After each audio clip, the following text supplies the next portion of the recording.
Hello and welcome to the Navy Blue Corner. I'm Ian, joined as always by my good mate Lachie, and we are here for our 2024 AFL Draft Preview episode. Lachie, how are you, and are you excited about the next crop of potential superstars to be joining the Carlton Football Club?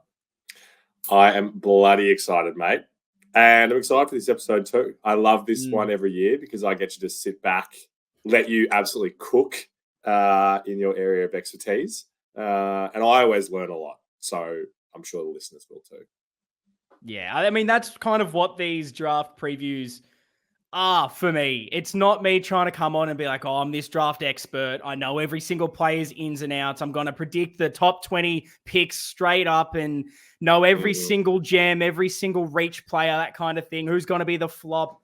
It's more just, I watch a lot of under 18 footy. I like following it and seeing those next few potential superstars to come through the ranks. I mean, Carlton's so stressful watching each and every week. There's so much emotion that rides on it.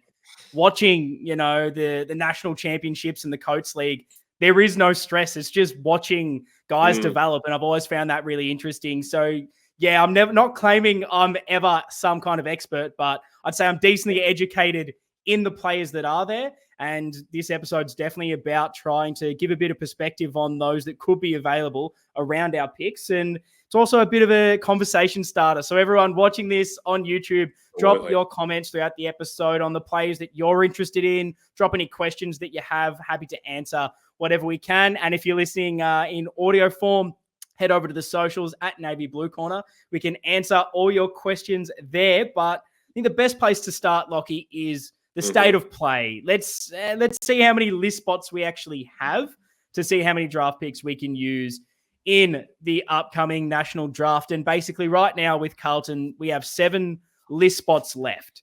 For the senior list, we have minimum 4 to use, maximum 6. And for the category A rookie list, minimum 1, maximum 3 we can use there. At this stage, it's most likely we will use and take 4 picks in the national draft. That will be pick 3, pick 38, and then both the Camporeale boys. Potentially one could even be a rookie anyway, but for the ease of argument, let's say we take 4 in the draft.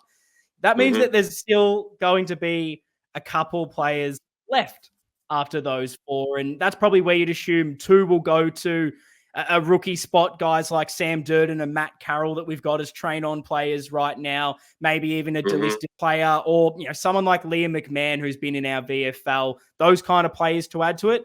And that final list spot on top of that 2 rookie picks could be a delisted free agent or a Denver Granger Barrat type player that we've spoken about in pre-episodes that could be picked up in the SSP, like a Durden and Carroll, or in the preseason draft, delisted free agent. But I think the main thing, at least to focus on right now, is at least the national draft. And everyone's assuming we'll take 4 picks, but we could potentially take 1 or 2 more than that if we needed to. Yeah. So do you feel confident that we're going to maximize our list in this way? We're not going to go into the season with a spare slot or something like that? It'll be interesting to see. I feel like they always open up list spots if you're desperate, particularly with injuries throughout the year. We've got the mid-season draft.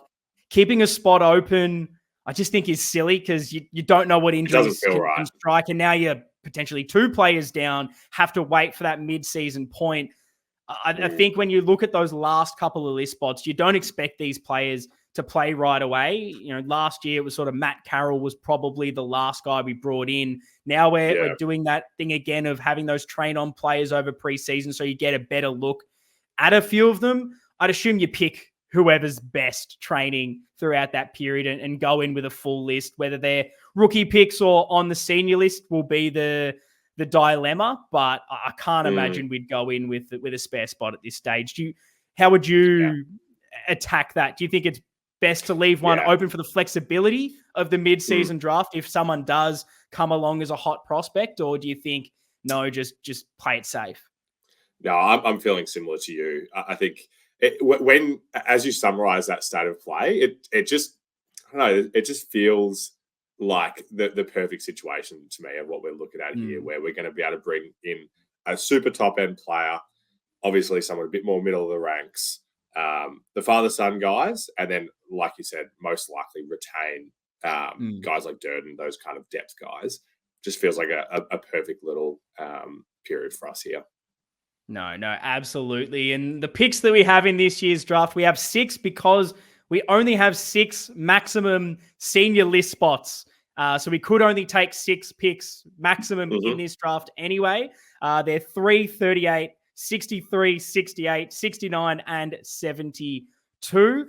Now, pretty much, hopefully, fingers crossed, all those 60-plus picks will be used to match bids rather than be 6 players all totaling up by the end, because we do have a couple of father-sons to be picked up that I'm sure everyone is aware of. Ben and Lucas Camporeale don't really have any NGA Academy players or anyone else, but we do at least have a couple of father-sons finally that you can basically, for the last year before they change the bidding process, get them for free, which is very exciting. But let's start with pick 3. Now, if you listen to our trade review and recap episode, we went over this a little bit, so apologies if I'm rehashing some same talking points around these players, but tried to bring a little bit more of a stats focused view in this, but it'll allow, I guess, a bit more of a conversation throughout the piece. So what are the options at pick 3? We've finally got that really high draft pick where you can bring in the best of the best. And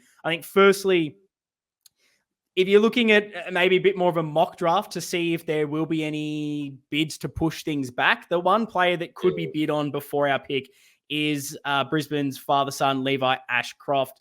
Now, that would obviously push our pick from 3 to 4. Will be interesting to see if there are any bids. I don't believe Richmond would bid. And then North, I think, would, but that's if they keep that pick. So to convolute things more, all the talk is that North probably going to trade out of that spot. If that happens, it's most likely Richmond that'll get it. I don't think Richmond will bid. I don't think we're going to bid on Levi either, mainly because we did a little trade with Brisbane to get a few different picks and get I think it was a future second that we did some maneuvering. I'm sure there would have been a handshake deal with that going, hey, please just, if you end up getting a higher pick, no bidding on Levi, thanks. And that's kind of what happens in the AFL at the moment. So if North keep pick 2, I think you'll see Levi bid on. Otherwise, nothing will really get moved too much.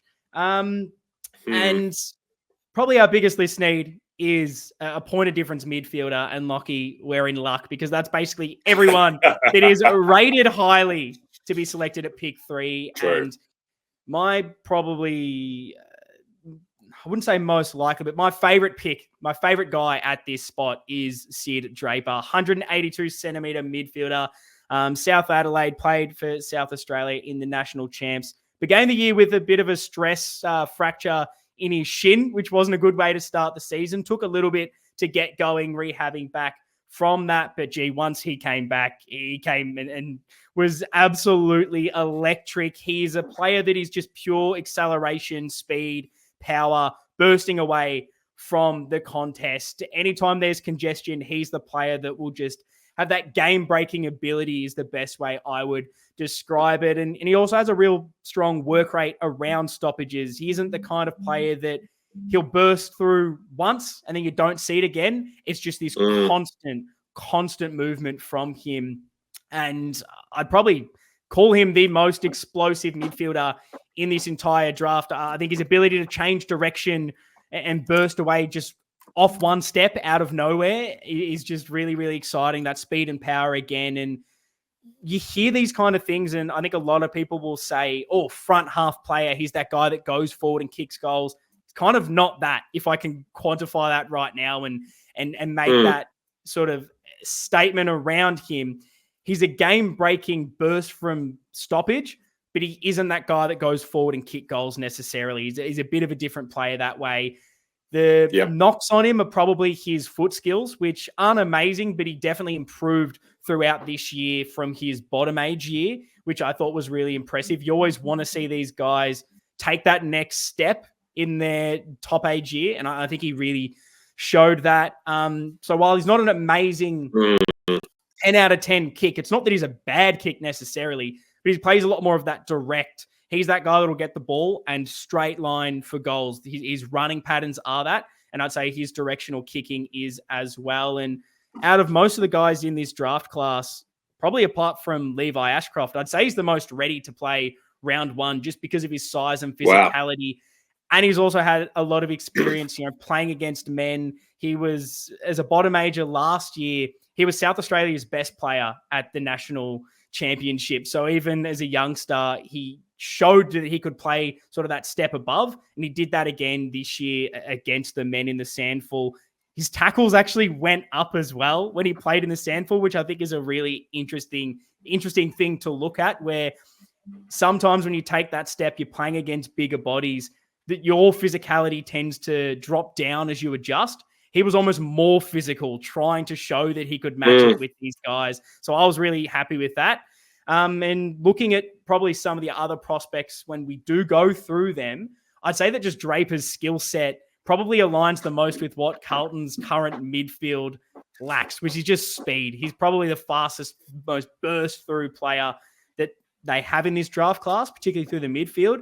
And that's what I like about him. To run through some quick stats, he played only one game in the under-18 Sandful, 31 disposals, 9 inside 50s, 3 clearances, 14 score involvements. So he's still creating a lot when he gets the ball. There's so many chains, particularly in the national championships, where he just gets the ball and all of a sudden he has just sprinted through the entire team, linking up in handball chains, overlapping every single person that's around him and setting up creative chances inside 50. And in the champs, from the 4 games, averaged 21 disposals, 2.8 marks, 3.8 clearances, 5.5 score involvements. And then what I love to do is then compare that to when he did play in the Sandful against adults, 22.2 disposals, 3.7 inside 50s, 4.7 clearances, 4.5 score involvements, and then the 6.2 tackles compared to the 2.8 in the champs.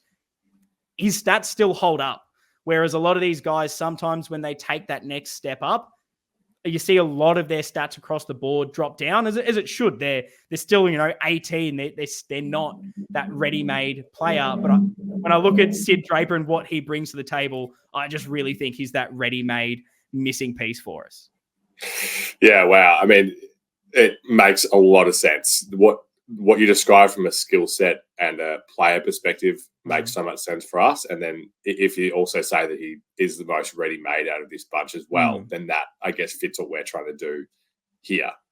So just for my clarity, so we're obviously talking about us picking at pick 3. Yeah.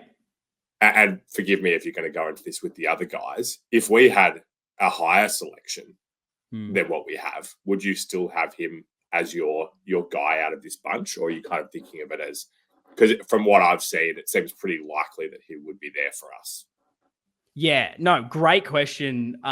With my rankings basically at the moment, and I'll well and truly preface that anyone that knows me knows I tinker a lot with everything. Anyone that's ever watched me try and play Supercoach, my team will change a million times before the season. And that's kind of what I do with my rankings a little bit. I find it really hard to finalize because within the brackets and tiers of players in certain positions, it's so hard to distinguish who is better, and so many different rankings. I'd love to ask each of them why you rank a player higher. Is that what you think they are right now? Is this potential? Is this just what you like? There's so many different ways you can go about ranking these guys. And I try to have a bit of a balanced approach in the sense of it's now, but it's also for the future. So I do try to predict a few players that I see attributes where I think they're going to outperform what they're doing now. So there are some guys on my list I will have ranked higher or lower because of this. I see a bit more potential. Draper at the moment, I've got 3, which is maybe a little bit higher than some. Cal Toomey has him, I think it's 7, which is awfully low, to be honest. And similar to me, got him at number 2. And then Rookie Me, Central, which is a really good resource as well. They've got him at 8, surprisingly. So he does fluctuate between range, isn't it? Kind of 3 to 7 and 8 there. At the moment, I've got obviously Levi Ashcroft, who we can't get above him. And the one who would be my dream get, if available, but it looks like he's pretty much going pick one is Sam Lalor, who's 188 centimeter mid forward. And it's probably that front half thing I spoke about with Draper, that he's a burst player, which we need clearly midfield wise, but he isn't that goal kicking midfielder, which is, if you can kind of get a bit of both, is what I think Carlton needs the most. And that's kind of what I see with Lalor. He did battle a lot of injuries, which has kind of been his issue. I think at the start of the year, he had a bit of an hip problem. And then at the end of the year, he started getting heaps of soft tissue injuries. There was a hamstring strain and a few other little niggles. But he's that real, not necessarily speed for a prolonged period, but he's that short burst player, particularly inside 50, really strong and physical. I mean, I say this often and I'll say it again. I hate player comparisons. And anytime I'll do it, I'm talking about a single attribute rather than he plays exactly like this player in every single way. And he's going to be that player potential wise. But the one thing that they compare Sam to is Dustin Martin because of his ability to pick up the ball, fend off and go. It's the same thing Harley Reid did. And he's really good at this as well, particularly inside 50. And what Lalor has that a lot of others don't is he's that match winner inside the forward line. He can play midfield and burst through and be that creator. But then when he's inside 50, which he's obviously he's tall at 188 and he is physical and ready to go as well. But if you don't think he's ready to play midfield, he can rest and be that, medium-sized forward, high half forward if you need him to for the first few years. And he's shown he's strong aerially, he can take a mark. Again, that physicality comes into it around that forward play. And he just has that presence to know not only when to go and when to mark it, but a real goal sense. And that's that match-winning ability that not a lot of other players have. There's that downside with his injuries. I think particularly late in the year when you're looking at the kind of player he is, explosive, push off, you don't want soft tissue injuries because if he has a history of those going forward, well, no, that's his only strength kind of taken away. So there's a bit of risk picking Sam Lalor, but I think his upside just outshines everything else. And he probably didn't have the greatest, pre-season. I think he might have been playing some other sports as well in previous years. So he is someone that if he gets into an AFL program, has a full pre-season, you might find that with true conditioning in an AFL program, these soft tissue injuries are gone. Did he just not have that perfect base leading into the season? Potentially. So he'd be the guy I really want because I think he can kick goals, and we don't have that in our forward line, but it looks like Richmond are going to get him with pick one at this stage. Yeah, we're obviously coming to this from very different perspectives where for me, it's just little highlight packages of each of these players. And I preface by saying that, honestly, all the guys you're going to talk about, I'm excited about if we do get them. But for each of these guys, when I watch the highlights, then close my eyes and imagine them in our team, he's the one that just feels the most exciting. Yeah, his peak is just unbelievable. There's just so much more to his game. And he's probably one as well, I think back half of the year, started to really rise up everyone's draft boards to the point where, midway point of the season, he was probably a top 10 pick and now he's going number one to Richmond. So that shows his improvement. And I think he can keep doing that as the years progress. There's a lot of room to grow, which is really exciting. I've basically got him ranked number 2, just above Sid Draper. Are you giving it 0% chance, basically? You don't see any way that Richmond don't take him 1 or even 2 if they get 2? I think if they definitely get both picks, he won't be there. Yeah. It's hard to know what North will do if they keep their pick. I genuinely have no idea what they'll go for because I just don't think they need a midfielder. I can only kind of go off as far as like mock drafts and things, what it sounds like and what all the talk is. And normally they're pretty correct. And it sounds like they really love him and what he brings. So I'd definitely be surprised if he was available. But there are a couple other options as well, because while I think Draper makes the most sense because of his pure speed and something we don't have, there are a few others that have maybe been linked a little bit more, particularly Finn O'Sullivan, 182 centimeter midfielder from the Oakley Chargers. This guy's just athletic beast is probably what you look at with him. At the combine, 8th in the agility test, 2nd in the vertical jump. He had a 2.99 second 20-meter sprint. So all around, this guy has it. And even though he's not ridiculously tall at 182 centimeters, it's his leap and aerial ability that is that, I guess, a bit more of a point of difference with O'Sullivan.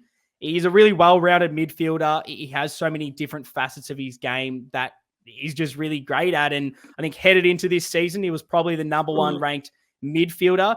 He just had quite a lot of niggly injuries, which is really frustrating for him. So he didn't really see his best. He had a broken thumb.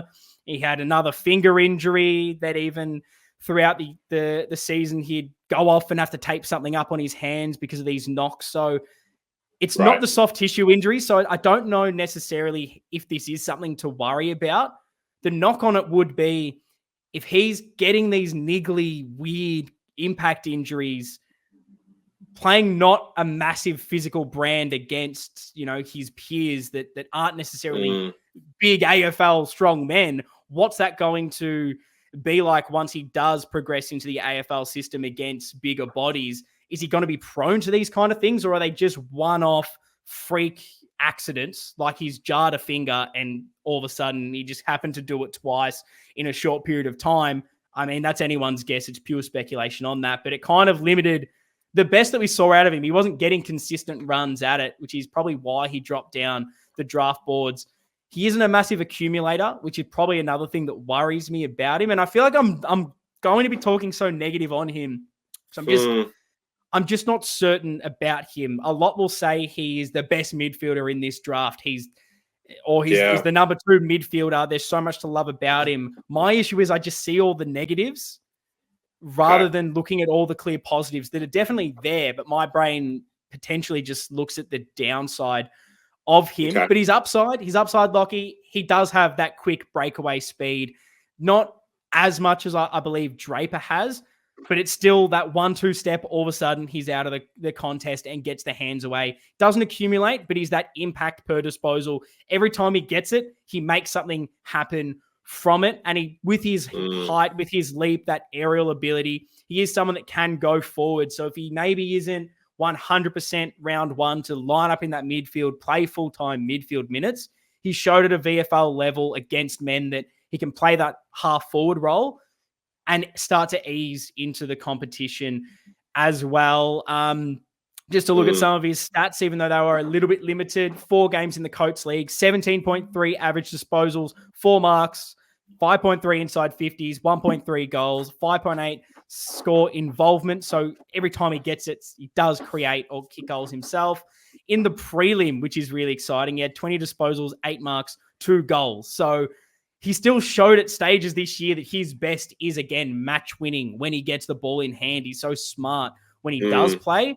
Just didn't get that full run at it to show it for long enough. National champs, he came back from finger surgery, played 2 games. So he didn't have that, I guess, best preparation, which can hurt you when you then play against the best in the country, not having, months and months of your best football behind you from a confidence level. Got the 11.5 average disposals, 3 inside 50s, 4 score involvement. So again, low-end possessions, but getting a bit of an impact with them when he has them.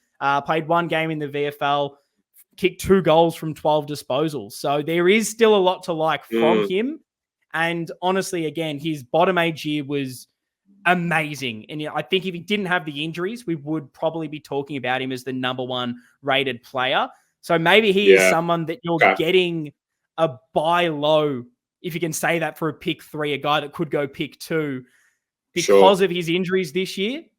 But he could potentially end up being the best player in this draft. And I'd say over a Draper, his ceiling right now is a lot higher. But round 1 next year, I'd say his floor is lower, if that makes sense. Yeah, okay. Well, it's funny that you ended your point on that, because that's what was in my mind. Do you feel, and I find it so hard to see how quickly this all translates, but do you see with our pick 3, no matter who we take, that they'll be a round 1 player? Do you think that all of these guys slot into our best 23?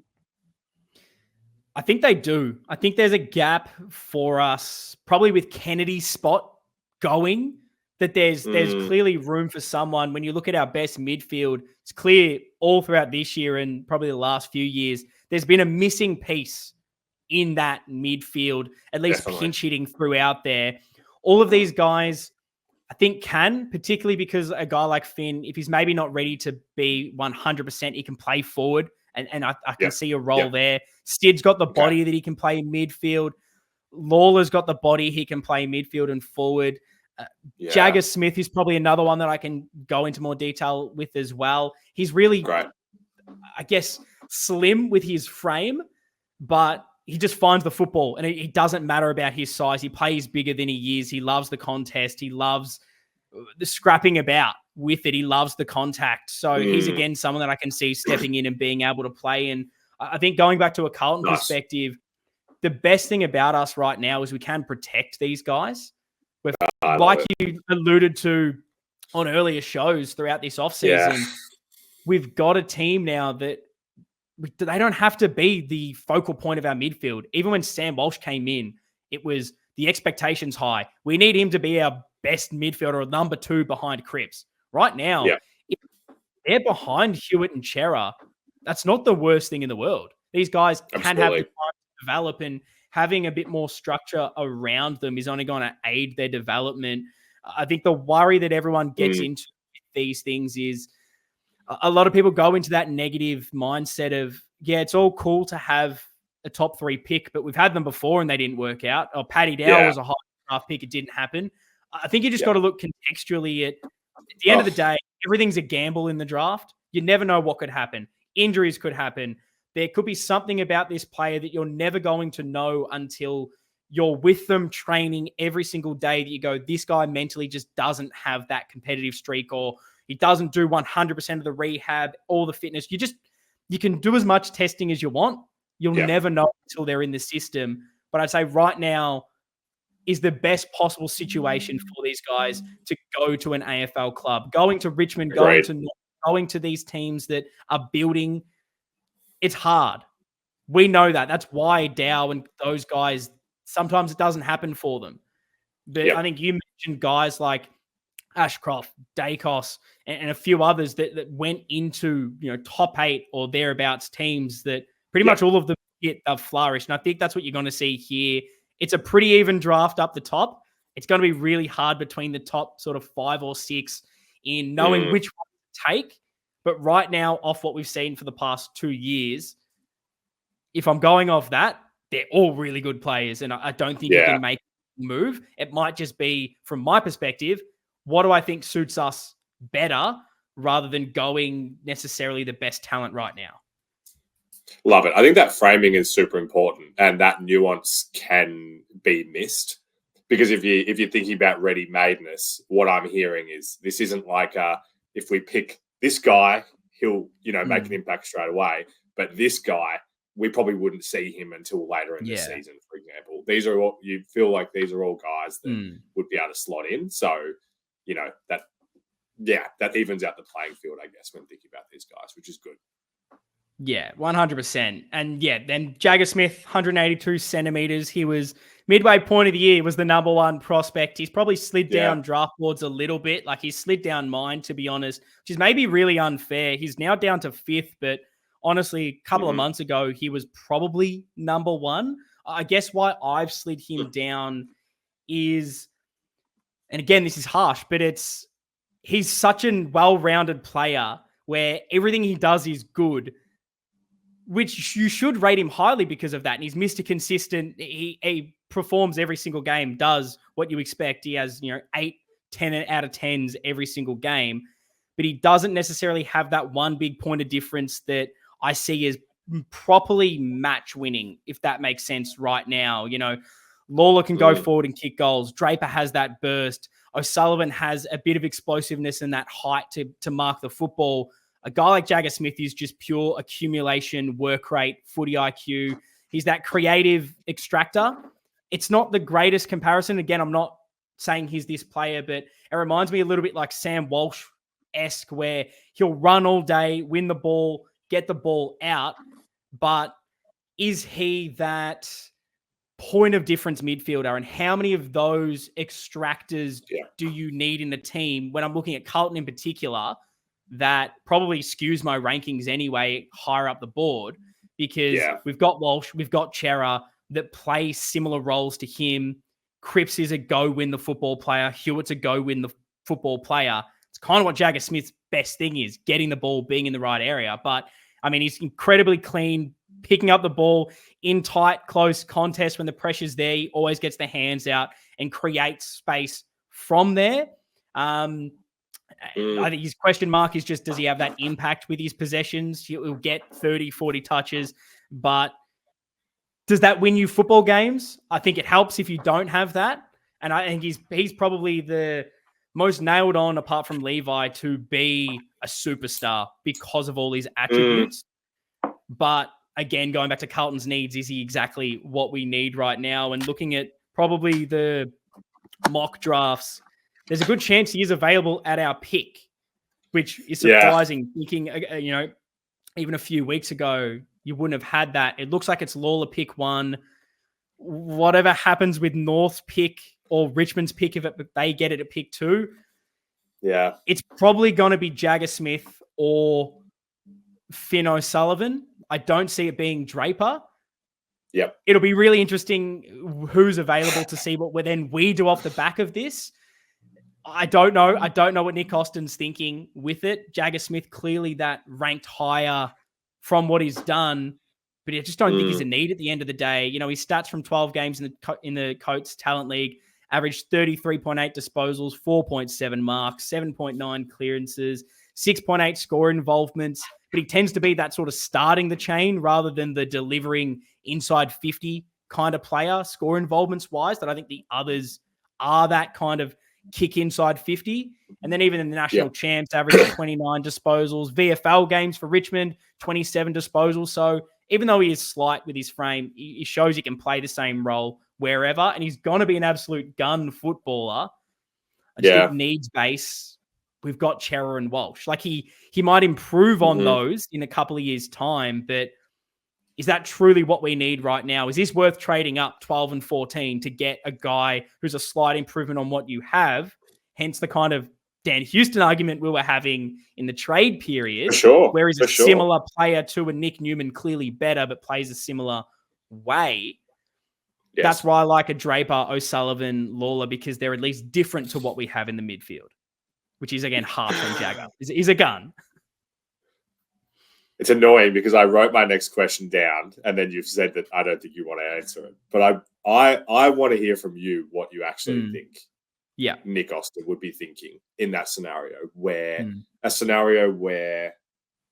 Lalor goes 1 and Finn goes 2. Yeah. What do you think he would bite on in that scenario? Yeah. I think it's the harder option, because I think from what I hear from the media that everyone's reading, it sounds like O'Sullivan's the one that everyone rates higher than Draper. So if Finn's gone, then I think it's more tempting.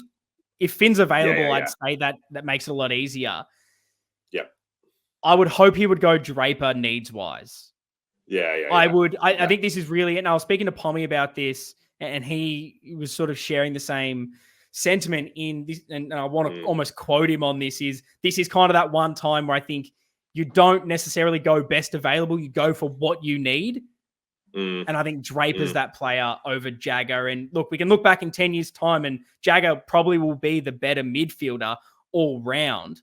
But I don't know if Jagga Smith in our midfield makes us better, wins us the flag because of our list makeup. And I think sometimes you do have to look at need on top of just best available in this sense. Yeah, fascinating. It's a fascinating scenario. They're all wins. They're all wins is what I kind of want to just touch on.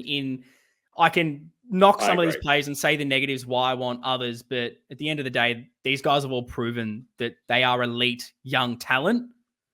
I don't think you can go too wrong. And that's the beauty of this situation that Austin's put us in, isn't it? It is. And I think the last player I want to touch on at this pick is someone who I don't think it will go, and I'll be very quick on him because I've seen a few Carlton supporters mention him and say, what about this player? Do you think I've heard he's the someone least we about should him. get? And that is Harvey Langford, 191 centimeter midfielder, Dandenong Stingrays, Viet Country. Look, I really love this player. He's probably one of my favorites in the sort of top end of the board. I have him ranked, I got him 7th at the moment, and that seems to be a bit of a consensus by most people. Have him sort of 6, 7.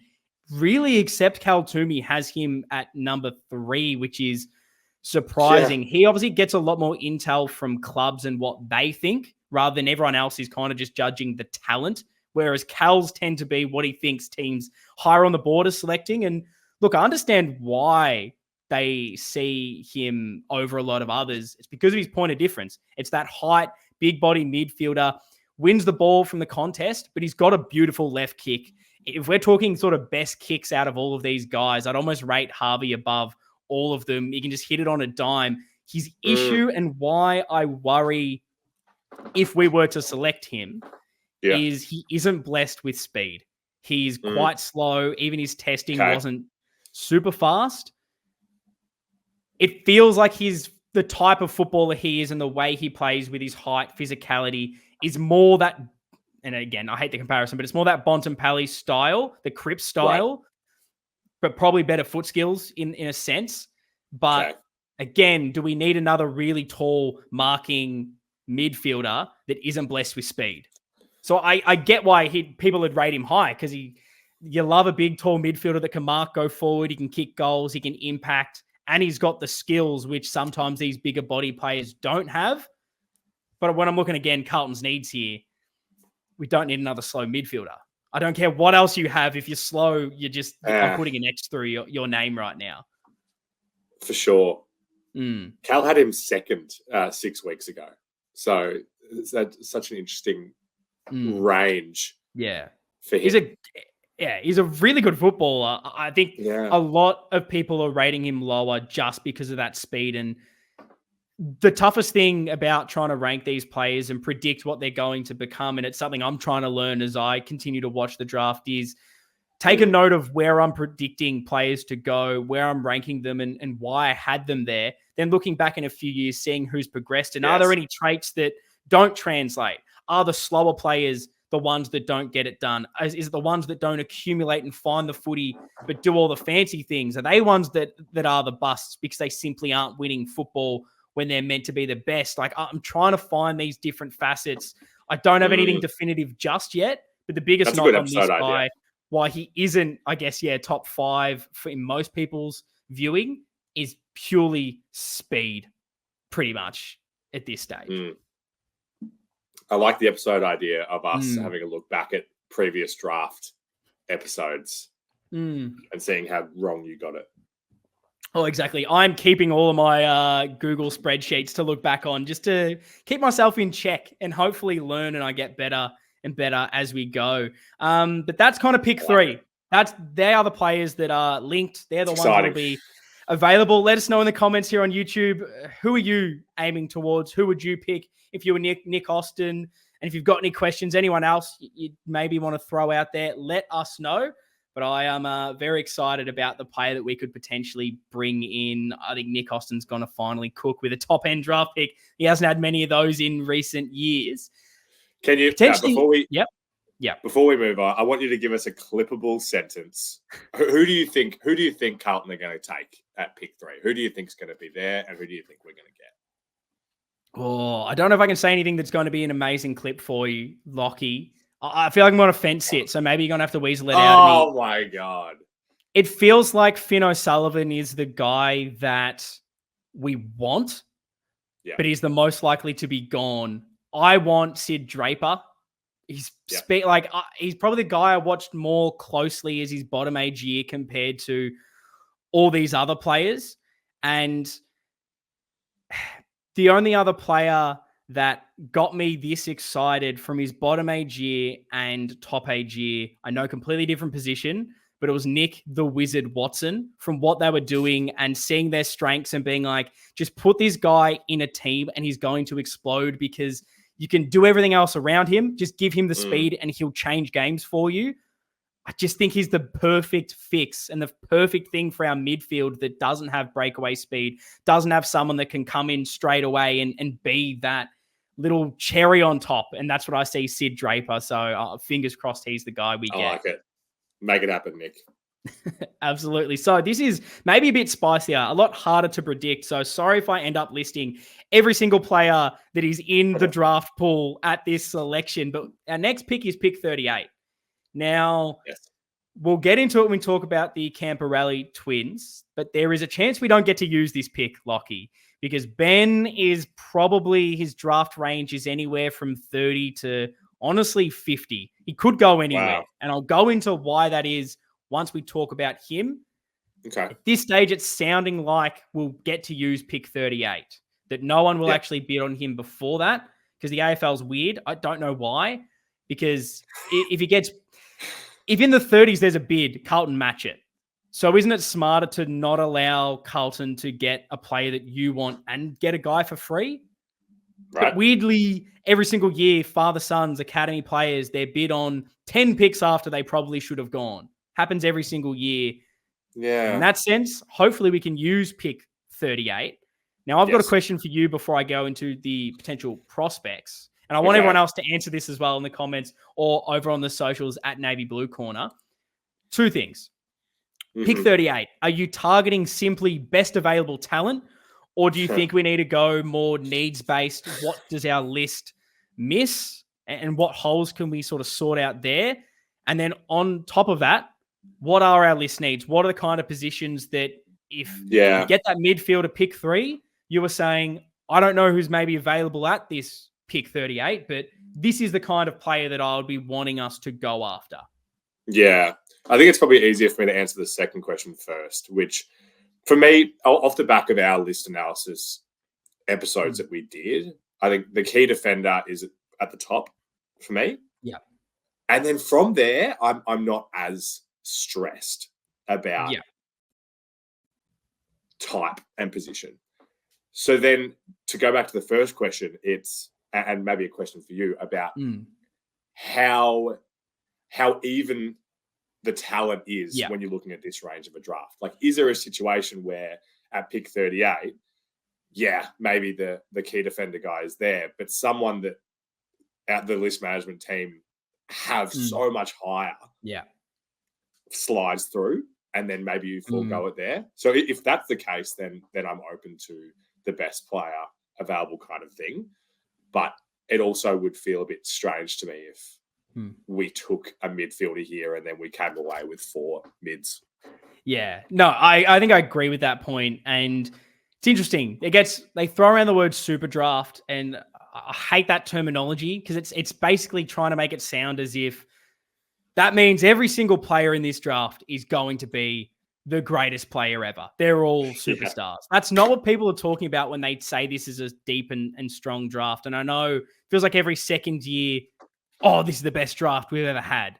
And why I think this one gets talked about over others is probably the lack of NGA Academy father-sons compared to other years. Next year, there's quite a lot. The year before with Gold Coast, there was heaps. So there's a bit more players available that are that top-end talent. It's not as compromised.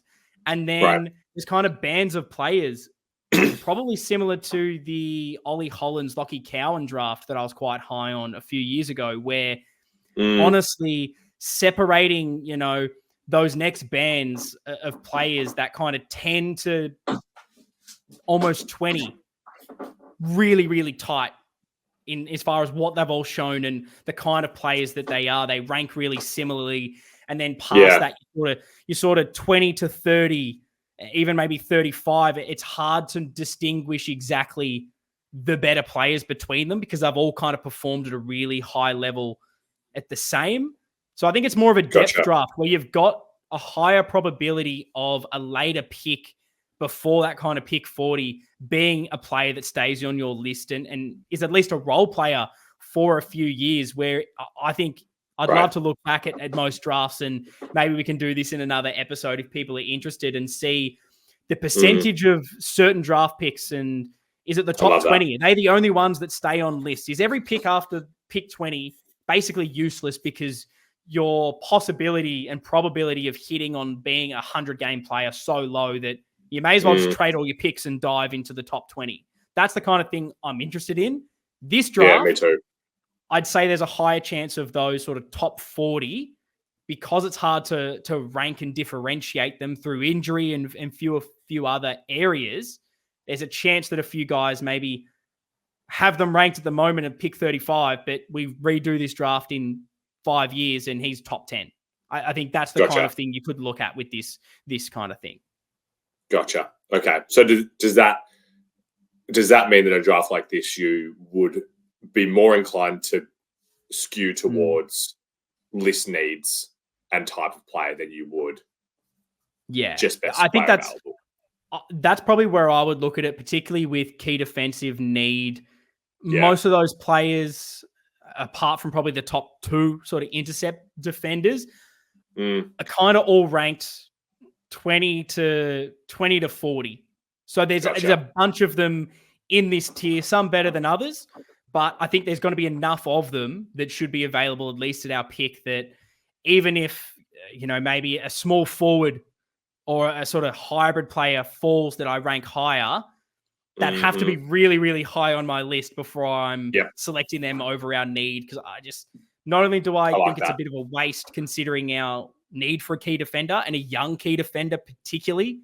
It's Brody Kemp, but we don't even know if he is a defender. Is he a forward? Is he tall enough to be that kind of player? Question marks over that. Is he even on our list?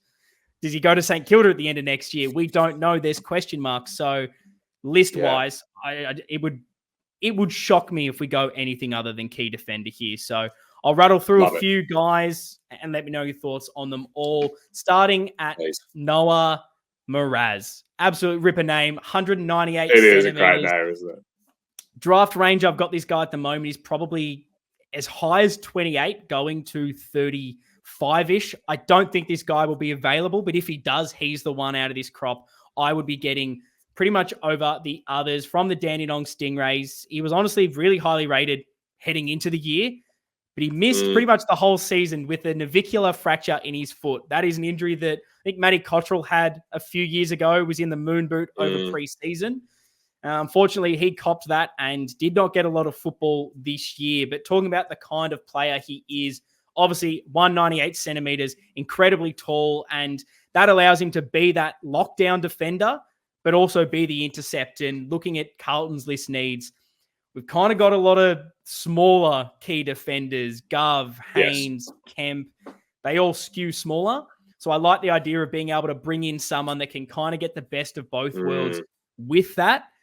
And even though he is tall, he is quite mobile. He is quite agile and athletic. He's good when the ball hits the floor. He's got those clean hands to mop it up, which has been the surprising thing with him, as well as being good in the air. And he's got a bit of a quick closing speed as well. There's times where you think he's probably out of the contest and just quickly, like Adam Sardi, he comes across and clears it or takes the grab. And he probably showed that quite a lot last year.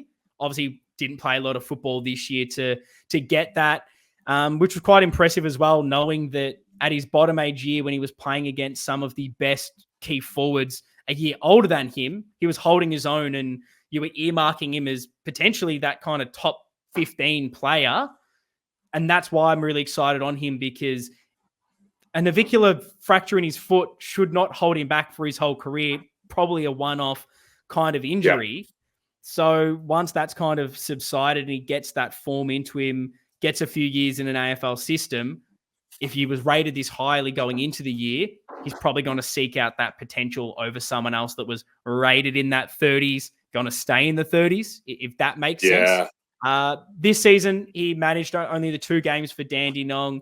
And I guess just looking at some of his stats in the Coates League, averaged 19.5 disposals, 6 intercepts, and 2.5 intercept mark. So wasn't able to do a lot. Looked really good in those couple of games, but just missed so much football, unfortunately. But I think his upside is why I would be very high on him. It's a pretty exciting summary. There's a lot to like in what you said there. So fingers crossed he somehow manages to be there. Yeah. And I think him in particular and all the guys we're going to speak about, we don't need to play them round one. These are players that Yes. might take 2 years before we even see them play a game. That will allow a guy like him who has copped a few injuries to take that time, grow into his body, and get to his best. If we were needing him to step in round one, then I'd be going, okay, maybe it's not worth the punt. But another player to look at is James Barrat. I think that's how you pronounce his last name. Commentators have pronounced it like 10 different ways throughout the year. I've never heard him speak, so I don't know exactly, but I'm going to go with Barrat. 194 centimeters. His draft range is probably a bit closer to us. I reckon he's the highest chance of being available here, 30 to 40 in those picks. From the Bendigo Pioneers, he actually started this year out as a forward, a key forward. Even played the first 2 games in the national championships as a forward and played pretty well there as well. He is only 194 centimeters, so a little bit shorter, more in that, I guess, McGovern, Haynes range. But when I watch him play, he's that guy that plays a bit above his height. And again, I hate comparisons, but he does remind me a little bit of that Tom Barras, where they're the same height. He's only 194, but you can depend on him to be the lockdown fullback because of his physicality, the way he competes, and just his ability in the air. And that's what I kind of see with Big James. He's physical, loves to compete, whether it's in the air, on the ground. Marking's been a real strength of his as well. When he was in the forward line, he was clunking them. Thrown into defense, he's basically become the intercept king by the end of this year. He knows when to go off his man. He seems to time this really well. I think his ability to read the play is probably the biggest thing that impressed me out of the other guys in his kind of range. And also, what do we need from a key defender? We need him to be able to kick the football. That's another strength of Big James, his foot skills. He tends to be trusted a lot, like I guess a McGovern for us, in get to take on the kicks. You are the guy that gets the kicking license, and his kicking efficiency stats don't look amazing. At times he can probably take on too much, but I look at that as more the decision-making composure thing rather than actual skills. And maybe he's trying to impress too much, and that's something you can definitely coach with him. But I think every time he takes the right option when it's there, he seems to nail it. It's only when he tries to bite off a 45 kick where the guy's 3-on-1 and he has to absolutely get it perfectly over the shoulder, and he still does a decent job, but you're thinking, you didn't need to do that. What are you doing? But I think I take him over others with the foot skills is definitely a plus given his key defensive capabilities. And I think the versatility as well, the fact that he can play forward if we need to. Talking of Brodie Kemp and his versatility and whether he's someone that we stick with over the next, 5 or so years in either end of the ground, at least this is a guy that can come in. That if he needs to go forward, if we find he develops better, there's an option. If he sticks to the defense, then that's also a great thing to have there, which I really like. And in the Coates League, he ended up kicking 22 goals from 13 games, which is very impressive considering about half of them he played as a key defender. So the fact that he still kicked that many goals in a short amount of time shows that he's got some forward craft in him. And once he was shifted to defense in the last 7 games, averaged 11.6 intercept possessions and 6.2 intercept marks. So Vossi doesn't seem to love the big, tall lockdown defender.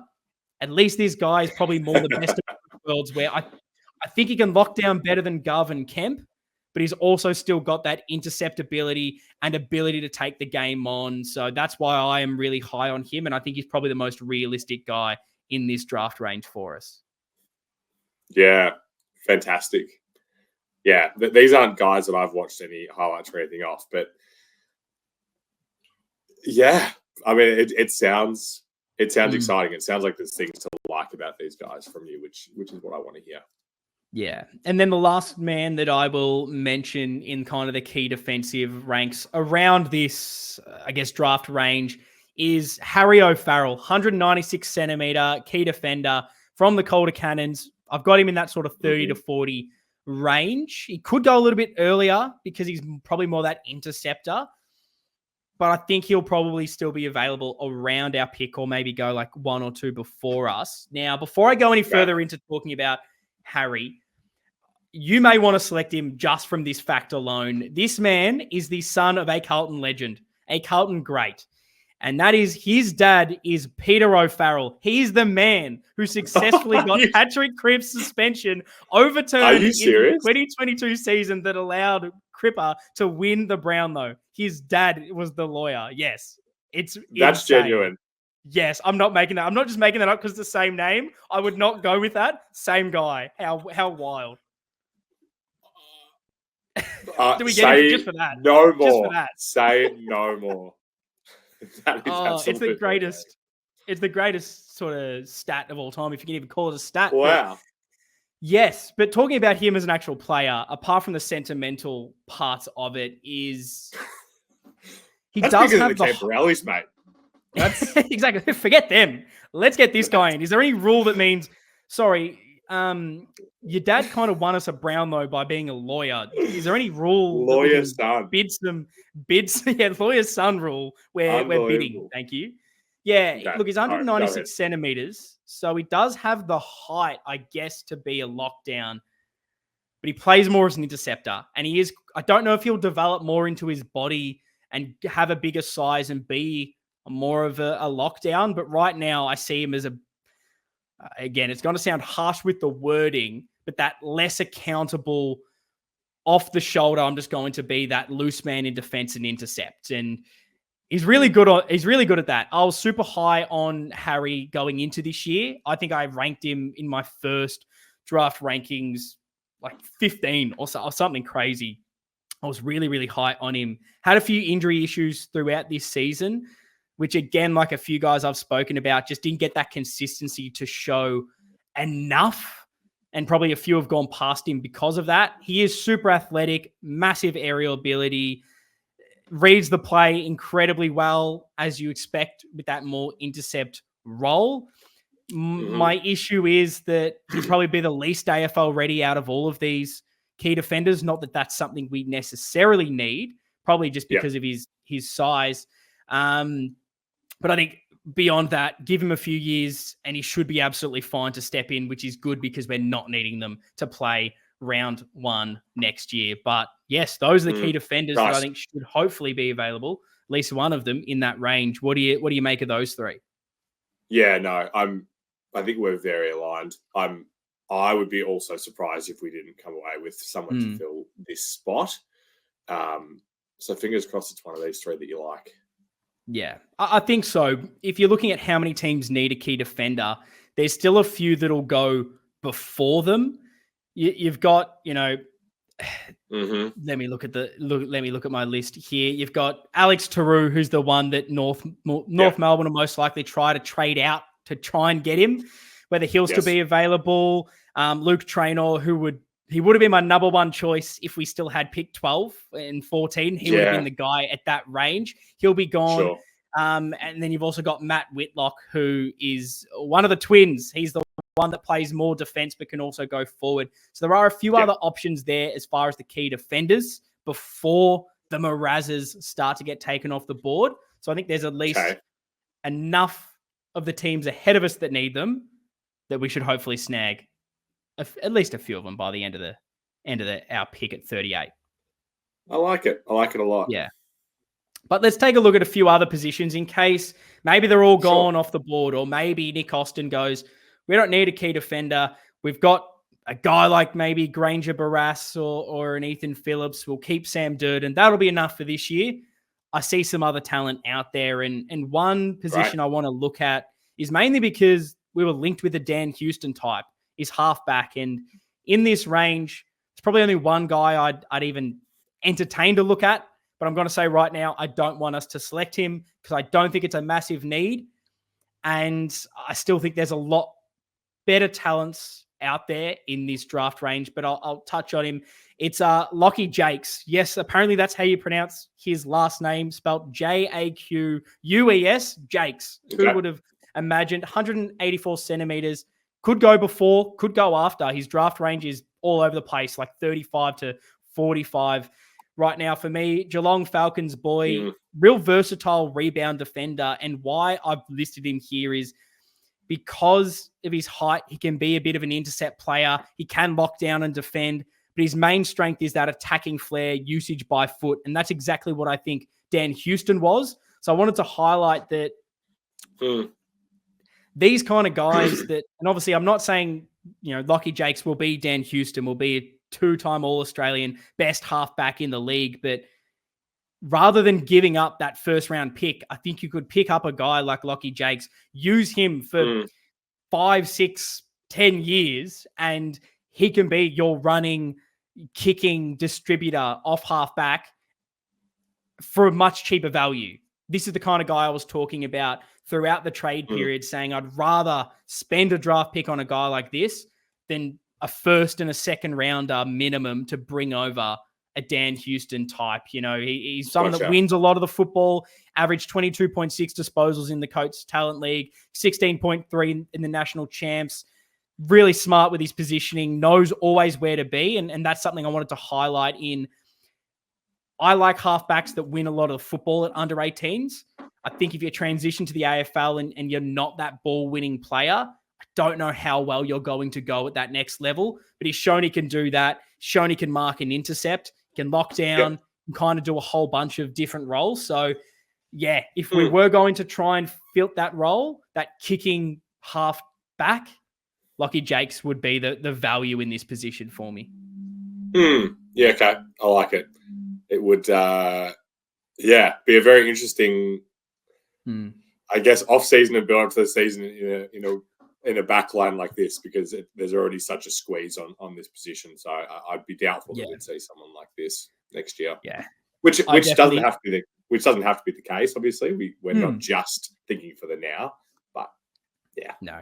I agree with all of that, which is why this next position's maybe a little bit more exciting if we don't go towards a key defender. That is those more mid forwards, that front half player that maybe we miss. And obviously the best of these players are going to be gone inside that sort of top 10 picks, hence the Sam Lalor types that can go forward, kick goals and pinch hit in the midfield. All of these guys, if they're available at pick 38, there's clearly deficiencies in their game, which means that maybe they can't go at the level and be the same player that they were at under 18s and they don't progress. But I've seen, I guess, enough positives with these players that if we wanted to take the punt, I'd be happy with it for at least a couple of these guys. And the one I'm probably most excited about that I haven't heard a lot of people talk about, that is Archer Day-Wicks. Cool name already, which I love. Yep, love I like it. Hyphenated last name. 186 centimeters. My draft range for him is 35 to 50. Again, he could be someone that just maybe is that quite late draft pick. And because of that range, because of the fact that he wasn't a pure midfielder, does he really go on at AFL level? Potentially not. However, his biggest strength is that aerial ability at 186 centimeters. He's a guy that, again, my comparison with him in a sense is doesn't win a lot of the football, but in the same way of a David Cunningham type for Carlton supporters, Cunner's never got a lot of the ball, but every time he got it, you were excited. There was an intangible sort of feeling that you got of something good's going to happen. He's going to create something. Agree. That's what I get with Archer Day-Wicks when he wins the ball, that impact per disposal. He gets it and you stand up to think, okay, he's going to kick a goal. He's going to set something up. He is a bit of X factor when I look at him. He's more of that high half forward, I think, at an AFL level with a potential to pinch hit if he does start to progress. But at under 18 level, he's shown at least that in the forward line, he can hit the scoreboard, can take marks. He has that goal sense. Had a game for Vic Metro where he only had 9 touches, 9 disposals, but had 3 marks and 2 goals. That's the kind of player he is. Again, how does that translate? Not entirely sure. But I look at him and I look at so many positives that him in our forward line, he doesn't need to be the midfielder. He can be this exciting half-forward player that has that little bit of excitement and X factor. So that's where I'm looking at it. In Coates League, 14 games, 17.2 disposals, 4.9 score involvements, 4 marks, 15 goals, had 13 behind. So sometimes he's a bit wayward. He's not necessarily that real clinical player, but he gets the ball and he knows He knows where the goals are. Whether he does hit them or not can sometimes be up in air. But we're big on guy gets the ball inside 50.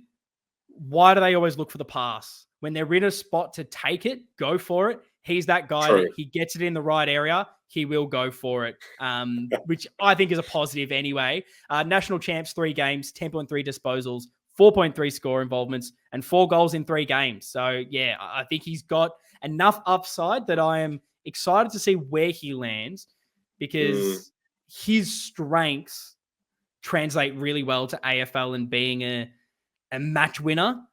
It's just whether his weaknesses and the things he struggles at don't sort of weigh him down. But again, pick 38. That's why he's at that kind of range. Yeah, no, I don't have anything to add to that. I mean, yeah. I always think about previous players that we've selected in around this part of the draft. And you never know how it's going to play out. This is something where if they want to take a chance, then that's great. Yeah. And then the next guy I have in that kind of mid-forward role, probably I see more as weirdly, I kind of see him more as staying in a forward line, even though some of his strengths mean he could play parts of the midfield. He's a bit of an enigma, this guy. Hamish Davis, 190 centimeters from Claremont in WA. Draft range, honestly, I have him ranked really high. I'm really high on this guy, but I've seen a few rank him a bit lower. I've got his range 30 to 40. My actual ranking of him, if I can find it just quickly here, is exactly 30. But oh, wow, okay. I've been almost moving him higher up the boards as things progress, and I watch more of him because I'll be the first to admit I have a Vic bias when it comes to under 18 footy. I don't really watch a lot of the WA Colts League or the Waffle, the Sandful. I watch the Coates League. I watch the National Champs. From there, I will suss out guys and then try to find their games after the fact. And he's someone that I've tried to do that with.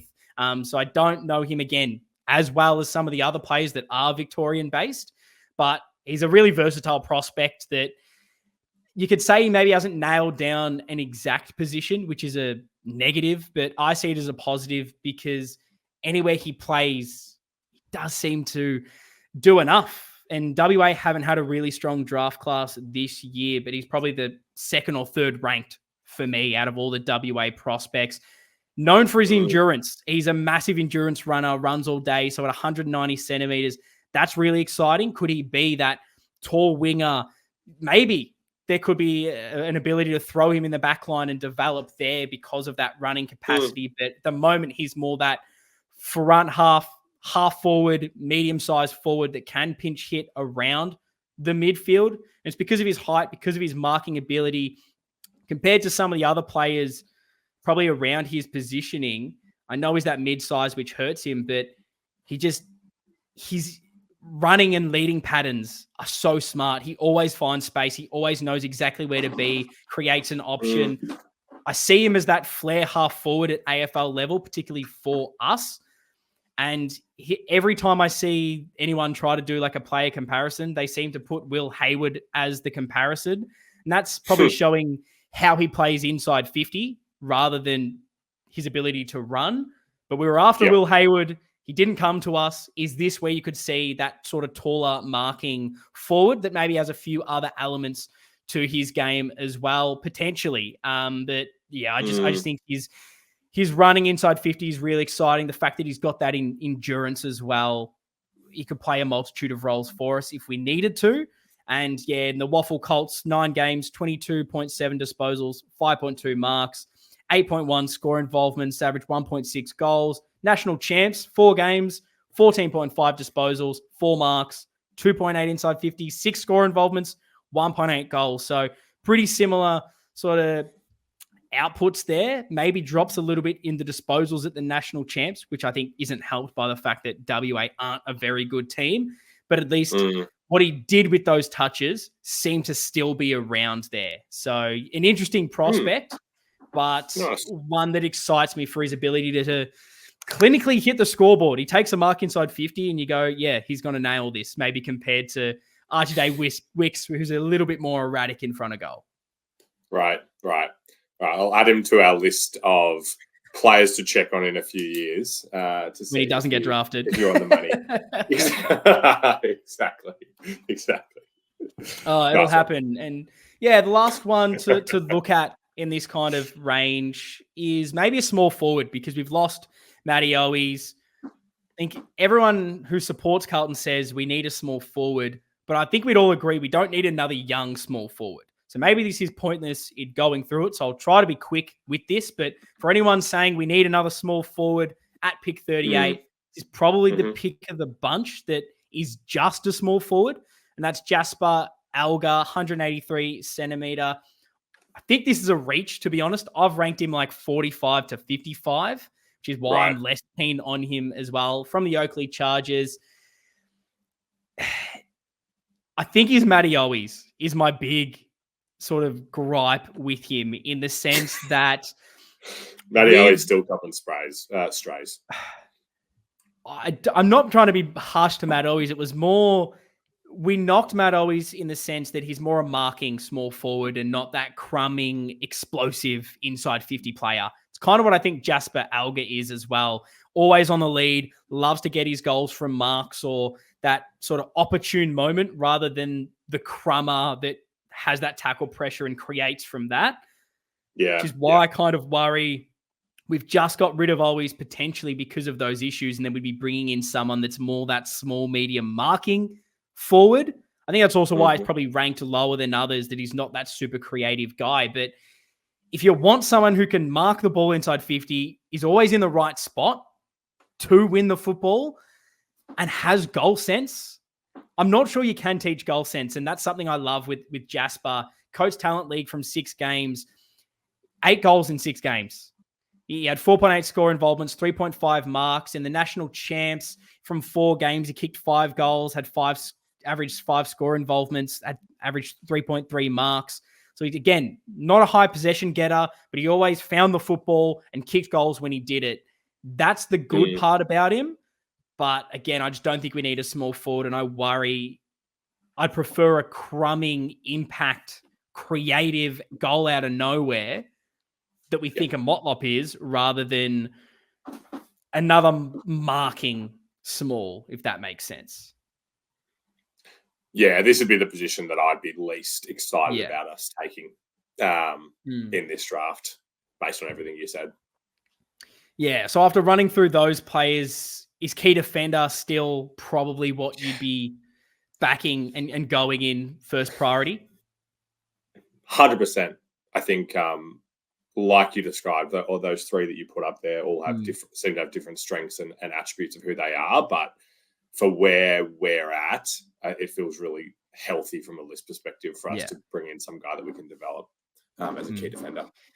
Were there any other positions or, I guess, player types that you think we maybe need that I maybe haven't brought to the table at pick 38? Honestly, not really. Like I was reflecting on that, like I said, after our list analysis episodes, and maybe I felt even less concerned about our depth than you did. Where I don't know, I feel like in the depths where we've got some flexibility there, and I'm not so concerned about bringing in specific players. Yeah, no, I don't think there's much else to look at. Like, there's a couple of other, there's a couple of key forwards that are around this area that can kind of ruck a little bit, but it just feels like such a waste to bring them in at that position. Yeah. If we didn't have maybe the Camporeales and we had another pick around, 40 to 50, then you'd maybe take a punt like we did on a Harry Lemmy. But knowing that a bid might wipe out this pick to even start with, or at least be a little bit after that, it just seems like you need to go with the 2 biggest needs right now, which is young key defender and midfielder, or front half player, creative, X-factor style. I think anything else is kind of a waste right now. Agreed. So let's look at the father sons. Let's go into the Camporeale Twins and try to learn a little bit about them. I've got a bunch of different questions around them that I kind of want you to answer once I go through them. But firstly, I want to go with, when should we expect a bid on these players? And It's hard to know. Ben, I have Ben rated at this point in time 37, which some people have him. I've seen someone have him at 31. I've seen someone have him 50. He could genuinely be anywhere in this range. I think where we have this pick is kind of that perfect spot, 35 to sort of 45, that 10 pick range. Yep. But everything that seems to have been rumored at this stage feels like we're using pick 38 and then a bid will come for him. But that's, I guess, where he is. The other one, the other brother in Lucas, look, I'm not sure there will be a bid at this stage. His range could genuinely be 60 plus. I've got him generously ranked 57th. If his name wasn't Camporeale and he wasn't a father-son, there's a chance the rose-tinted glasses come off and he's ranked even lower than that to be a little bit harsh on him. I wouldn't suspect a bid for him. If there is, it'll be really, really late. And regardless of when a bid does arrive for either one of these players, we will be able to match it. The only time we wouldn't match a bid is if it genuinely comes in the top 10, which top 20, because it's just his value isn't there.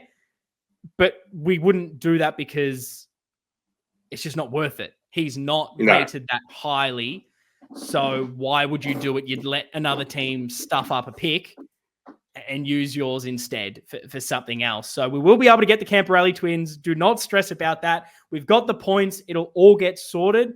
It's just a matter of when. And I think Lucas is probably a player that you might even see not be selected in the national draft. And then we'll get him in the preseason rookie draft, basically as a father-son for not even a draft pick, basically even more free than the discounted price already. But what are they? What do they play like? What can we expect? So Ben Camporeale is 185 centimeter midfielder, both playing from Glenelg in South Australia. Best way I can describe Ben is ball winner.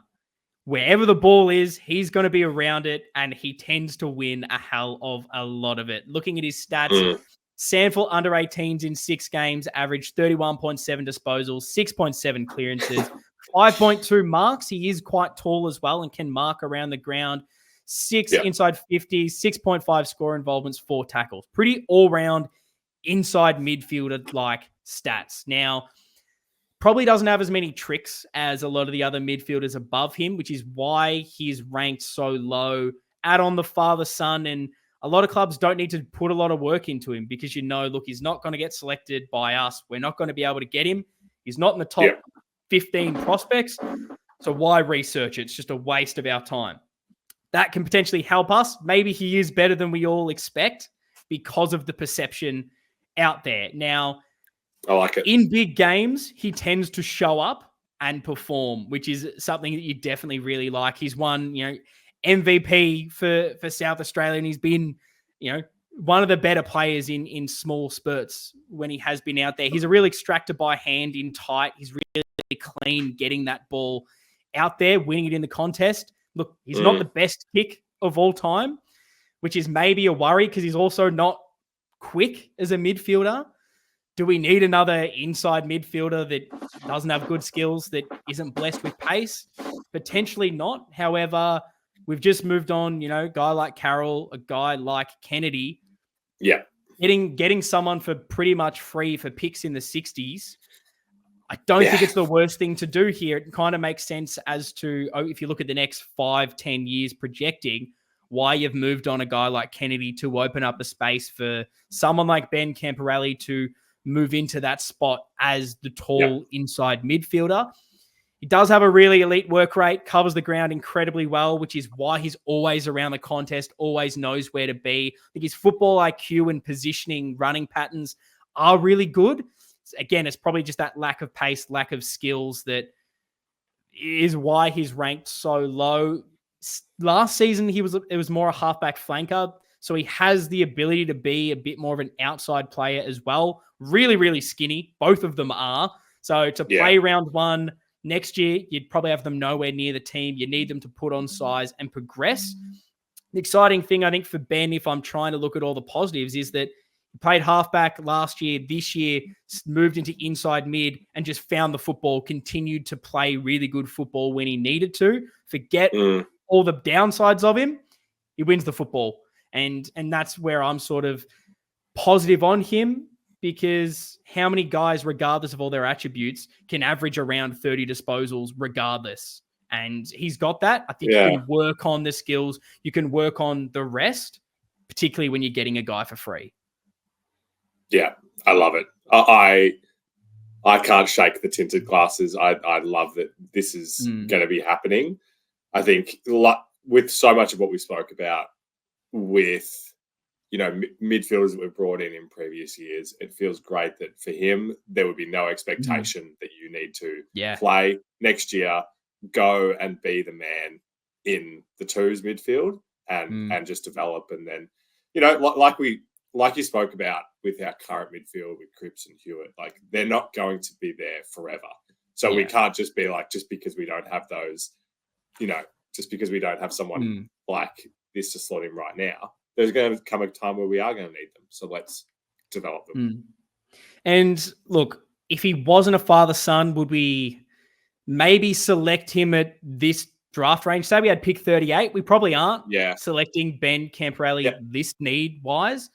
But we don't have to necessarily deal with that, because we can get him for pick 60, 3, 68, 69, 72. We can bundle those up and basically get him for nothing. So it allows you to have no pressure on his development.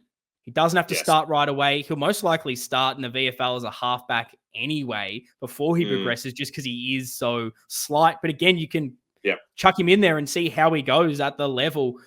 It's exciting to know that ceiling-wise, he could genuinely have been that top 20 pick.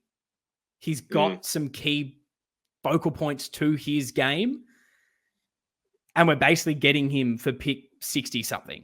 I think that's a massive, massive positive. And if he doesn't work out, we haven't really lost anything for trying. So I'm pretty high on what he could become, really, because we're not going to be worried about it. There's no pressure, and he can come into a team that's performing in positions that we've got talent. So there's no rush. And then looking at Lucas, probably a little bit more down on. So catch me up if I'm being way too negative. I'm not hyping us about bringing the Camporeale Twins in. He's 184 centimeters. He's a bit more of a winger, kind of halfback player is where I'd say. Definitely more outside than inside compared to Ben. I'd say he's a better kick. Honestly, if you could somehow combine the Twins, I think then you would have this like top 15 player by combining both of their strengths. He just, looking at Lucas at the moment, he probably lacks physicality, lacks that around the contest type of play, but he still wins a lot of the football. Looking at his stats at the under 18s in 8 games, averaged 25 disposals. In the champs in 4 games, 20.8 disposals. So he still knows where to be positioned, and wins enough of the football. He is a better kick than Ben, but he's not an amazing kick by any stretch. So he still needs things to work on. Doesn't have amazing pace either, which is probably why he's knocked in this certain capacity and why he is in this draft range. But again, it's a free hit. You can watch him develop, be a winger, be a halfback, again for free. And looking at his stats in closer, playing that wing halfback role, he likes to create, he likes to attack, he likes to get the ball and run. Sometimes to his detriment, he'll blaze away, make a poor decision or rush it. But his first instinct when he wins the ball is attack. And sometimes I think our halfbacks and maybe wingers have needed a little bit of that. So there is that good attacking flair when he comes to it, and averaged in the under 18s, 4.4 inside 50s, 5.6 score involvements. And then at the national champs against the best at his age group, 3.3 inside 50s and 3 score involvements. So even playing further back in the ground, still creating a lot. And he's less developed than Ben. He'll probably take a lot longer. Yeah. But if we are able to somehow get him as a Cat A rookie, you've probably even got longer to allow him to develop again as a free hit. Does he suit all our needs? Is it the best thing to get If he wasn't a Camporeale, if he wasn't a father-son, would we be picking him up? Probably not. Mm-hmm. When you're getting these guys for free and we've got the list spots and you've got one or two left on your list. Last year, our last list spot was Matt Carroll, who didn't even play and has subsequently been delisted, potentially going to be back on the list. Totally. I think you're really picking at straws, getting annoyed at taking a chance on these guys that have at least been in somewhat of an AFL system in the father-son academy with Carlton training on more days than most of these guys. They have their state level stuff they have at the clubs that they're at, but they don't get to experience high performance facilities. These two have been spending weeks, spending days at Carlton with some of the best to develop their talent. And I think that does give you a leg up over some of the other players. And it's why a lot of those academy guys tend to outperform other guys even rated higher because they've had that exposure to the right regiments, whether that's fitness, whether that's diet, those little stupid things you don't think about that can just progress you within 3 or so years into the AFL system. That's what excites me, at least with these father-sons. And you don't get many father-sons. How many have we had in the last 10 years? Not many. So, of course, the sentimental side gets into it, and you've got to be excited about the prospect. Yeah, and I can understand people that don't like to buy into that, but I just absolutely do. Like, let's have a little faith that there'll be some magic here, both on the Scott factor, but then the brother factor as well. You think about the Kernos and the Hollands now. Like, let's have a little faith that there could be some magic here, and we get something from these guys for nothing. I guess my last sort of question around the Camporeales, which is clearly more hypothetical because they've nominated to come to us, we're definitely getting them, is in a hypothetical world, knowing our list needs, knowing that we've got a couple of picks left, list spots available. Would you have rathered in this plus pick 38 range, us go again and pick another player of need, maybe someone else that I've mentioned that is more in that sort of 40-45 draft range? Or would you say, no, regardless, I want these two, regardless of necessarily the player position? Where do you kind of sit on that hypothetical? Yeah, it's a good question. It kind of goes back to that depth discussion from before. Like, the fact that we're bringing in someone at pick 3 who we feel very confident is going to be a successful pick, it makes me less worried about what we're kind of doing at this end. I think maybe I would even answer this question differently if we didn't have a top 20 pick. So, I think like this scenario where if we can come out of this with one of the mids that you talked about and one of the keys plus these two, that is such a win for us for next year and for the future. Yeah, no. And the last thing I want to ask, and again, let us know your thoughts to everything we've covered. What do you want us to pick up throughout the draft? What do you think of the Camporeales? Is basically looking at what we can kind of get from this. So pick 3, we get that midfielder. Pick 38, we get a key defender. We get Ben Camporeale's a mid. Lucas is let's say, halfback winger. There's 3 spots left. What are those needs that you don't necessarily have to say a player? You can if you want, but what would you be wanting to target with those last spots? Whether it is, you can even say mature age player that's ready to go, or whether take a punt on another youngster. Yeah. Knowing our list needs, knowing what we've been able to get from these 4, we've got 3 spots left. What would you do with them if you were in charge?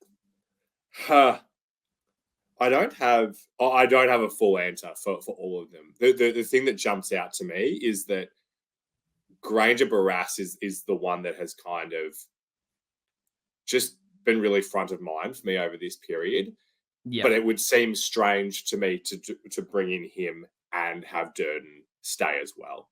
So I think for me, one of those spots I could see as being one of those types. Yeah. Well, we are so aligned on that. I think a ready-made key defender, we probably need at least one more, maybe 2. You reckon? Depending on where you see Brody Kemp playing his football. I know there's actually fuck it. We're already going for a while. We can keep going. Yeah. I'll almost just pause that conversation for a second. There's been a lot of rumors about Jack Silvani potentially training as a key defender. Do you have any opinions on that at all? And Kemp probably being a forward if Silvani's going into defense? I feel like I would have posed this idea on the podcast like 2 or 3 years ago about that possibility. I don't see it happening. If I remember who Jack Silvani is as a player, I just don't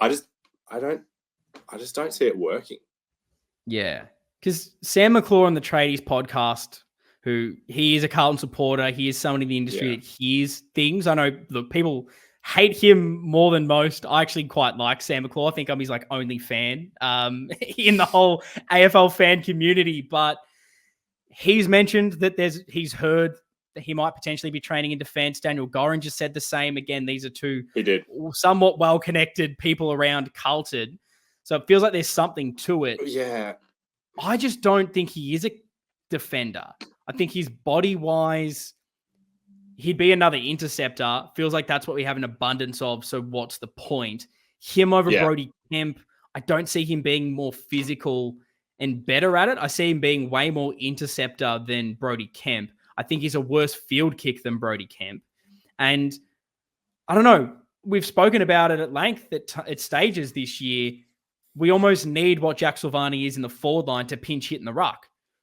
So throwing him down in defense almost makes no sense. And where does he even fit if in that best 22? If you've got Wiedering, Gov, Kemp/Haynes, you'd assume at least one of them is starting. Yes. So where the hell Silvani playing? He's not quick, so he can't play as with those players.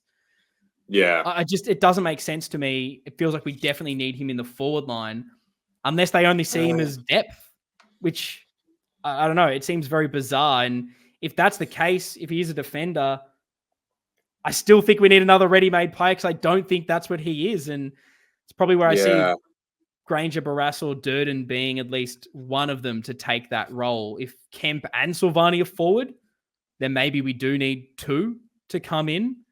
But it just feels like we're starting to overstack positions with guys that aren't playing. Yeah. And I'd much rather take a punt on Granger, Barras because I've at least seen what Durden is. And I don't think the difference between them is a lot at their worst.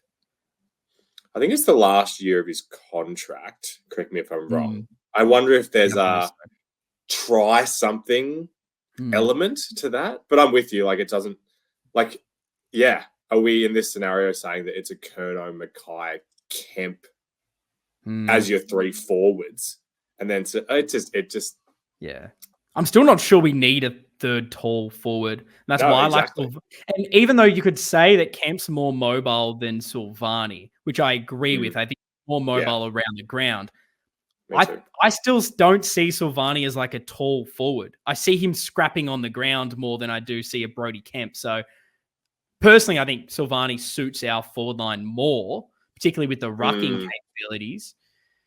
But yeah, it's strange. He'll be played in the VFL a few games a couple of years ago, and I didn't love it. He won the ball, but he's kicking out of defense worries me, and I'm not sure we need more average kicks delivering in high-pressure situations.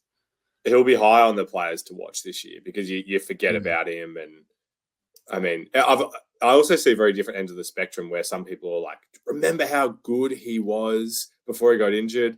But also he was like getting dropped at he wasn't even best 22 at times as well. So he will be equally in the players to watch and players under the pump come preseason next year. It's an exciting watch. So yeah, I agree. I think the three list spots should be ready-made key defender, more ready-made key forward, which I would probably pick up a Liam McMahon in that sense. Guy who kind of has been around the club, fits into the VFL team, progressive. He's a bit older and clearly above a Harry Lemmy. So if there is an injury to any of our key forwards, he can come straight in. And then that last spot, it's kind of just take a punt on whatever. If that is Matt Carroll, give him another opportunity. I would not have any issues with that. We didn't get to see it. Or if they see someone else they like that maybe wasn't picked up in the national draft. That'll be the interesting perspective that it always happens. There's always guys that maybe I rank higher or consensus everyone has in the top 30, and then they just go undrafted. And then you're thinking, okay, the preseason drafted, this may be where they could go. Well, once the national draft is done, we get a better idea of maybe a few other plays we could take a look at. But I feel like if we get the key defender, we get the midfielder, sort out a little of depth, there's probably not a whole lot else that we really need to sort out. Like whole-wise, it's probably just a case of the talent that we have needing to take that next step, which if you're looking at the draft, if you're looking at delisted players, we're not going to be able to bring the high-end talent that oversteps what we already have there. So there's not too much you can do. You just got to back it in and hope it develops. Yeah, totally agree. Beautiful. Is there anything else you want to ask me before we wrap up this episode, Lachie? I do, and it kind of goes back to the top of the show with pick 3. Actually, it's something that I was going to ask earlier. Yeah, with all the guys that you named, and you feel free to take this wherever you want if you want to completely put it out of there. I've heard Draper linked with Adelaide. Yeah. He's the only SA guy out of this bunch that you mentioned. Does that pose any concern for you? Or like, do you consider that at all when you think about us taking him? Do you see more safety, quote unquote, in a Vic player? Or is that not in your calculation at all? I love this question. And I'm glad you brought it up because I was almost going to put answering this in my notes, but I completely forgot to. So thank you. It can concern people. You'd probably just have to ask him and find out what kind of player he is. There are some individuals that you can tell they're nervous and they don't want to move outside of home, and staying in their home state is perfect for them and they're going to get the best out of them. He could be one of those players. I don't have that information, so I'll just go off pure ability. The one saving grace in this that I think is the best thing possible for us if we did draft him is that we're also drafting 2 other players that he has played with for 2 years. I know that you've got 2 Glenelg boys, and he was South Adelaide, but played in the national champs, played for South Australia. He'd know them well. Hopefully they get along. Hopefully they don't hate each other. Otherwise, that would maybe be the reason not to do them. Maybe there's some bullying going on at the championships. But the fact that we've got 2 guys that he has sort of grown up with at the state level, probably since, under 13s, under 14s, because they do have those representative squads from such young ages. Knowing you've got those 2 guys, plus the culture I think that we've built at the moment of doesn't matter what state you sort of drafted from. We've got a Corey Durden who's from South Australia as well. Yeah, I think there's enough, and also Ashton Moyer as well, who's also a Glenelg boy, playing with, would have played with Draper last year, and then also the Camporeale. So I think there's enough synergy to build behind him, enough of a support base where he should feel comfortable. He's got some faces he knows that are his age that I wouldn't be concerned, and I can't see a reason to be concerned. If we didn't have all those other guys that he'd had as teammates, I think you could maybe really pose that question. But I think probably more than most teams that are interstate, we've got the perfect landing spot for him that isn't the Adelaide Crows. Where do you kind of land on that question? No, everything. I think the most important thing that you said there is about the personality. Yeah. And so when we're reviewing this in a few weeks, if it turns out that he does slide past us, then maybe that's an element that we can discuss of, was there something there where he really did want to go to Adelaide and Carlton didn't see it in our best interest. But I also agree with you that how could we really have a better interstate scenario than this? Yeah. And look, worst case, you draft him, he's a gun, he requests a trade, he's worth so much in value that you end up getting something decent back. I know it's not ideal, but hey, wins us a flag in 3 years and then trade and we bring in the next guy. Let it keep rolling. But look, it's going to be so excited. It's so exciting, mate. right. We've finally got a really high draft pick, and we're actually a good football team. We're needing him to be the greatest player straight away. Probably will be, because whoever we're drafting is going to be an absolute star. But there's so much talent. Let us know in the comments below, if you're watching on YouTube, who you want us to draft at pick 3, pick 38. What are our list needs? What do you think of the Camporeales? If you have any questions that you want answered, anyone I didn't discuss that you want my thoughts on, drop them in the comments. Let us know. If you're listening in audio form, head over to the socials at Navy Blue Corner and follow so you never miss any updates from us. We'll be back after the draft, sometime after the draft, because unfortunately for myself, unfortunately for the podcast, going on holiday, going away to Thailand for a couple of weeks. So I will be away over the draft period. So there might be a bit of a delay in when our draft reaction episode does come out. But again, hit the links, follow us on the socials, subscribe on YouTube, follow where you listen to us, and you won't have to hunt us down. You'll know when the episode is out. We'll be hyping it up as soon as it does happen. But yes, thank you for listening to the 2024 AFL Draft Preview Show. Hopefully you're a little bit more informed now on the draft. God, we're going to draft a superstar. Up the bloody baggers. I'm excited. See you guys next time.